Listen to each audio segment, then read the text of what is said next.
Have you been using a 529 plan to save for college and now it's time to pay the bill? Do you know how to withdraw money from a 529 plan? Today we'll cover how to successfully withdraw from a 529 plan, and then stick around till the end and I'll tell you how to avoid 5 common mistakes that cost families thousands each year.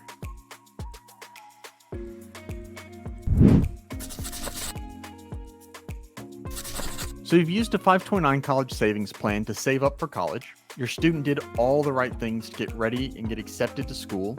Now they've moved into their dorm room. Now it's time to pay the bill.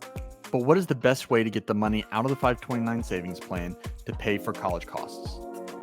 Today we're going to cover the 5-step process to withdraw money from a 529 college savings plan to cover the cost of college. Step number 1, calculate your qualified education expenses. Start by adding up your college expenses. This is your tuition and fees, books, supplies, equipment, computers, and if the student is going at least half time, we're also including room and board.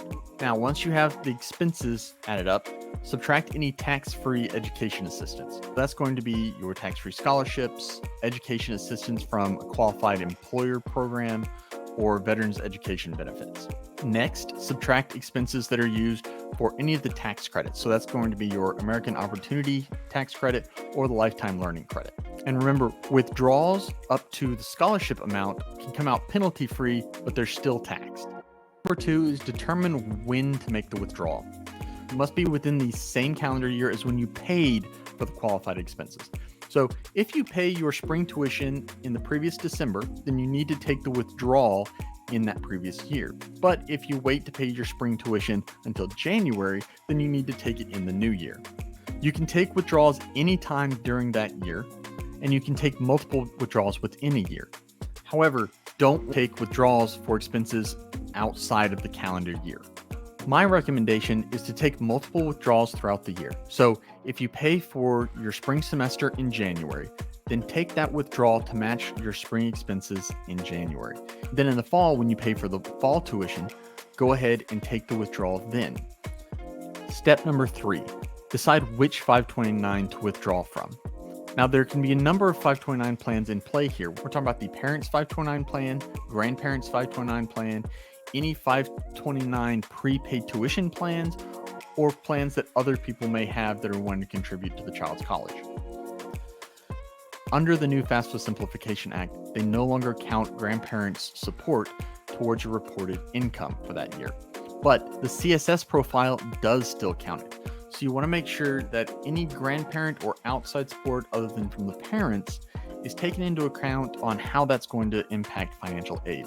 Now, if you have multiple parent-owned accounts, you want to withdraw from the fastest growing account first to minimize non-qualified distribution taxes later. You want to choose who to send the distributions to. There's 3 options here. You can send it to the account owner, you can send it to the beneficiary, or you can direct it straight to the school.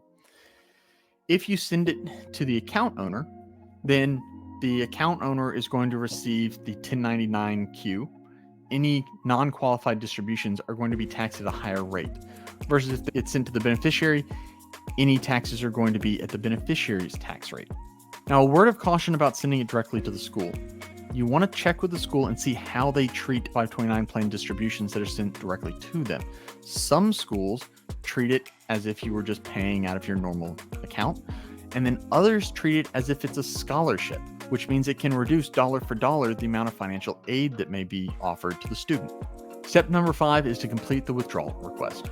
These can be completed online, and what you're going to need is the 529 account number, your name, social security number or tax ID, the beneficiary's name, social security number or tax ID, and your phone number. You're also going to need to select which portfolios within the account to withdraw from. This can all be done on the 529 plan's website. So now let's talk about 5 common mistakes to avoid. First mistake to avoid is double dipping. Expenses used to qualify for tax credits can't be used as qualified expenses for 529 plan withdrawals. So you want to make sure that you designate which expenses you're using for 529 plan withdrawals versus the American Opportunity Tax Credit or the Lifetime Learning Credit.